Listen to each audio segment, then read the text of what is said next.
जी हाँ दोस्तों, आखिर 24 अगस्त खत्म होते होते और 25 अगस्त की शुरुआत होते होते भारतीय जनता पार्टी के खेमे और ख़ास तौर पर मोदी शाह के लिए मुश्किलों का नया अंबार कैसे शुरू हो गया। तो क्या अब जबकि पुलिस ने इस बात को स्वीकार कर लिया कि साहब ऊपर से आदेश था, तो क्या प्रधानमंत्री मोदी अमित शाह की कुर्सी बचाने में खुद को सक्षम नहीं पाएंगे?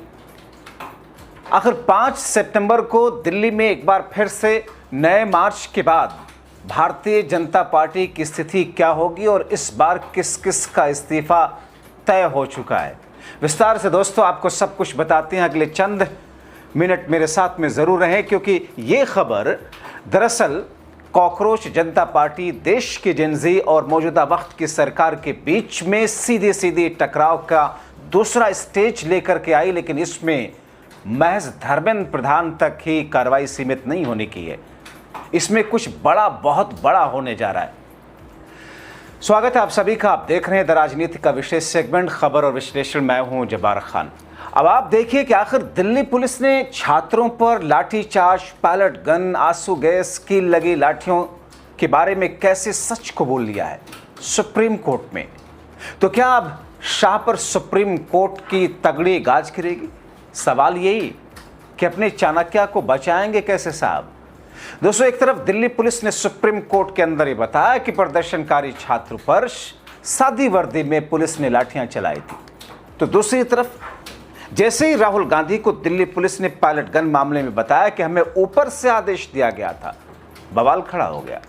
एक बार फिर कॉकरोच जनता पार्टी ने मोदी सरकार के खिलाफ मोर्चा खोला है और इस बार नया ऐलान, जिसमें 5 सितंबर महत्वपूर्ण तारीख है, देश भर से इस बार दिल्ली में कॉकरोच इकट्ठा हो रहे हैं।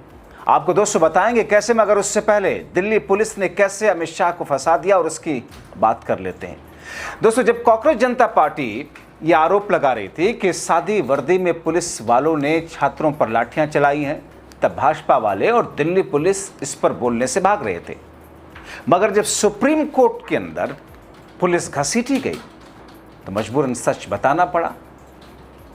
देखिए खबर, लिखा है कि कैसे कॉकरोच प्रोटेस्ट में लाठी लेकर तैनात थे सादी वर्दी वाले पुलिसकर्मी और सुप्रीम कोर्ट में खुला राज।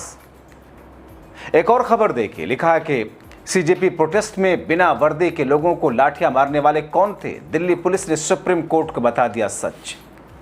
पुलिस ने बताया कि 20 जुलाई को संसद की ओर मार्च के दौरान कुछ पुलिसकर्मी सादे कपड़ों में भीड़ के बीच में तैनात थे। इनको तैनात करने का मकसद भीड़ को नियंत्रित करना था।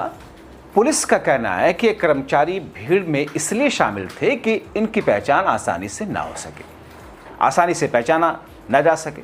इसका मतलब क्या बनता है? अब दोस्तों, खैर यही बात कॉकरोच जनता पार्टी पहले ही दिन से कहती आ रही है। सादे कपड़ों में कुछ लोगों ने प्रदर्शनकारियों पर लाठियां भाजी, पिटाई की, बर्बरता की, अभद्रता की, खासतौर पर छात्राओं के साथ। इसमें कुछ पुलिसकर्मी थे, कुछ लोग ऐसे थे जिनको बाहर से बुलाया गया था। सवाल है, क्या सादे लिबास में पुलिसकर्मियों की बात कहकर दिल्ली पुलिस बाहरियों को बचाने की कोशिश कर रही है? आप देखिए झारखंड के उस आंदोलन में कैसे भारतीय जनता पार्टी की छात्र इकाई के एबीवीपी के नेता, उससे जुड़े हुए लोग झारखंड में बंगाल, बिहार से अपने अपने सपोर्टर्स को बुला करके उस आंदोलन को हाईजैक कर रहे थे और उसी का नतीजा था कि नेहा बोरा के ऊपर इन लोगों ने स्याही फेंकी। उधर दोस्तों, दिल्ली पुलिस ने राहुल गांधी के सामने खुद इस बात को कबूला, जैसा कि हमने आपको दिखाया कि उनको ऊपर से जितना आदेश दिया जाता है उतना ही करते हैं। क्योंकि जब पुलिस थाने के अंदर, डीसीपी दफ्तर के अंदर राहुल गांधी उस पुलिस वाले से पूछ रहे थे कि साहब एफआईआर करने में क्या दिक्कत है, वो फ़ोन लगाते, बोला किससे पूछ रहे? पूछ, तो बोलता कि पूछना पड़ता है। कन्वर्सेशन आपने देखा पूरा कि साहब ऑर्डर तो लेना पड़ता है। जब पैलेट गन केस में साहिल लोचप के एफआईआर दर्ज कराने के लिए राहुल गांधी धरने पर बैठे थे, तो राहुल गांधी की जिद के आगे न सिर्फ दिल्ली पुलिस ने घुटने टेके, बल्कि एफआईआर दर्ज की राहुल गांधी को राज की बात बताई कि ऊपर से साहब आदेश आता है, इस मामले में क्या करना है। दोस्तों, अब जबकि बीजेपी वाले ये कह रहे हैं कि अमित शाह ने आदेश नहीं दिया, शाह ने पैलेट गन नहीं चलवाई, तो साहिल के एफआईआर लिखने से आखिर क्यों हाथ पैर कांप रहे थे? अब सवाल ये कि वो कौन है जो ऊपर से आदेश दे रहे हैं। आप बीजेपी वालों की बौखलाहट को इस बात से समझ सकते हैं कि जब राहुल गांधी एफआईआर दर्ज करवाने की मांग को लेकर के धरने पे बैठे थे तो कैसे बीजेपी के सीनियर नेता हैं रविशंकर प्रसाद, ये और बात है कि इन लोगों को मोदी और शाह ने साइड कर दिया, धकेल करके हाशिए पे डाला हुआ है, जबकि एक बड़े कद के नेता रविशंकर प्रसाद। रविशंकर प्रसाद से लेकर जेपी नड्डा जो कि बीजेपी के अध्यक्ष रहे, प्रेस कॉन्फ्रेंस पे प्रेस कॉन्फ्रेंस करा करके क्या कुछ नहीं बोल रहे थे। मतलब उनको ऐसा लग रहा था कि जैसे साहब पाकिस्तानी और बांग्लादेशी देश के अंदर घुस करके सारे संवैधानिक संस्थानों पर कब्जा कर रहे हैं। राहुल गांधी को कुछ इस तरीके से दर्शाने की कोशिश की जा रही थी, अराजकता फैला रहे हैं। जब दिल्ली पुलिस बिना आदेश के एफआईआर नहीं लिख सकती तो कैसे छात्रों पर लाठियां चला सकती है। जाहिर तौर पर छात्रों पर लाठियां, आंसू गैस के गोले, इन आरोपों के अनुसार पायलट गन सरकार के इशारों पर ही चलाया गया।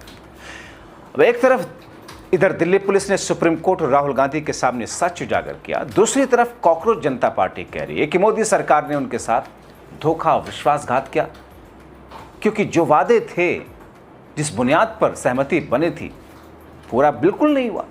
अब 5 सितंबर को जो ऐलान किया है अभिजीत दीपिके की टीम ने कि 5 सितंबर को फिर से मैदान में उतर रहे हैं, क्योंकि 25 जुलाई को जो कुछ सरकार ने वादा किया वो अपने वादे से ही मुकर गए।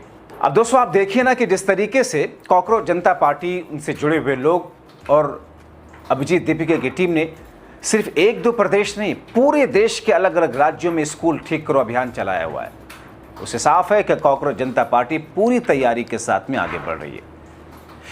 देश की राजधानी दिल्ली के जंतर मंतर पर जिस तरह से आंदोलन हुआ, उसे रोकने के लिए सरकार ने क्या कुछ नहीं किया, सारे करतब, सारी तरकीबें आजमाई, मगर नाकाम रहे। यहां तक कि हैरानगी इस बात की, और आज तक इस बात का जवाब दिल्ली पुलिस ने नहीं दिया कि जंतर मंतर से संसद घेराव वाले मार्च से ठीक पहले सुबह सुबह देर रात में कैसे पत्थर से भरे हुए ट्रक वहां पर खड़े कर दिए गए, वहां टूटी हुई गाड़ियां खड़ी कर दी गई थी, ताकि दोस्तों पुलिस और छात्रों के बीच में झड़प हो और छात्रों के सामने पत्थर भरी गाड़ी हो, ट्रक हो, और उनमें से 2-4 पत्थर उठा करके फेंके। यही तो चाहती थी पुलिस। इतना सब कुछ देश के जेनजी और छात्रों के खिलाफ में, मगर वहां भी सरकार को झुकना पड़ा। अब ऐसे में सीजेपी की जो दूसरी चेतावनी है कि अभी भी समय है। अब ऐसी स्थिति में दोस्तों 18 अगस्त को सुप्रीम कोर्ट में जो सुनवाई हुई थी, उस दौरान अदालत ने केंद्र सरकार से 3 बार छात्रों और प्रदर्शनकारियों के खिलाफ दर्ज एफआईआर की लिस्ट मांगी थी। सुप्रीम कोर्ट संविधान के अनुच्छेद 142 के तहत असाधारण शक्तियों का प्रयोग करके सभी मुकदमों को एक बार फिर से रद्द करना चाहती थी, मगर अब सीजेपी कहती है कि अदालत के बारे में कि बार बार पूछे जाने के बावजूद मोदी सरकार ने सूची तक नहीं, पुलिस नहीं दी। अब दोस्तों सुप्रीम कोर्ट को सरकार जानकारी नहीं दे रही है। सीजेपी मोदी सरकार के खिलाफ वर्किंग कमेटी की जो बैठक करती है, जिसके बारे में मैंने आपको बताया था कि किस तरीके से उस बैठक में क्या चीजें नहीं पास हुई हैं, नए तेवर के साथ में फिर से मैदान में कई बुद्धिजीवी ये मान के चल रहे हैं, कह रहे हैं कि भले ही मोदी जी शाह को बचाने की हरसंभव कोशिश में लगे हों, मगर अंततः सफल होंगे नहीं। भले ही शाह सीजेपी पर एक शब्द नहीं बोल रहे हैं, बात करने की बारी आई तो नड्डा को आगे कर दिया, संसद में जवाब देने की बारी आई, संसद के पूरे सत्र से ही गायब हो गए, लेकिन अब सुप्रीम कोर्ट के अंदर फंसते हुए दिख रहे हैं।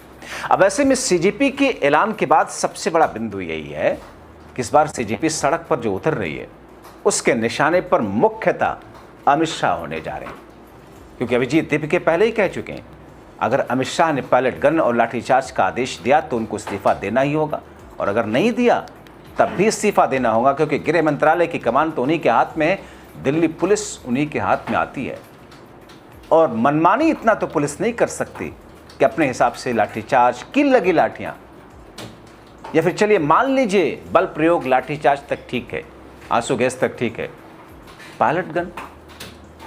आरटीआई की रिपोर्ट में 10 लोगों पर, 10 छात्र छात्राओं पर पायलट गन के छर्रे हैं, उनके जिस्म में छर्रे हैं, किसी की आंखें खराब होने की नौबत है, किसी के शरीर का अंग अपंग होने की नौबत है, और सरकार अभी तक बड़ी आसानी से, बड़ी बेशर्मी के साथ में उनके प्रवक्ता झूठ परोस रहे कि नहीं साहब नहीं। और मुझे हैरानगी तो उन पूर्व रिटायर्ड कई सारे डीजीपी, पुलिस अधिकारी, डीसीपी रैंक के, पुलिस कमिश्नर रैंक के, जो चाटुकारिता में हमारी बिरादरी के gutter TV main stream media से के एंकरों से भी कहीं ज़्यादा आगे निकले हुए हैं। उनकी बातें सुने, आपका खून उबाल मारेगा। क्योंकि दोस्तों, इंसान तभी ऐसा कुछ करता है जो उसके सामने दो ही चीज़ें होती हैं, डर और लालच, और इन दोनों से ये ग्रस्त हैं। डर इसलिए क्योंकि ये कायर हैं, बुज़दिल हैं, इनके राजनीतिक पूर्वज भी ऐसे ही थे, और लालच इसलिए क्योंकि भ्रष्टाचारी हैं। तो ऐसी स्थिति में दोस्तों, अब आगे क्या? इंतजार कीजिए। सुप्रीम कोर्ट से लेकर के दिल्ली पुलिस, कांग्रेस जनता पार्टी और राहुल गांधी के ब्रिगेड के लोग इन चारों पांचों एंगल के बीच में निशाने पर तो शाही। आप क्या सोचते हैं? अपनी राय कमेंट बॉक्स में जरूर लिखें।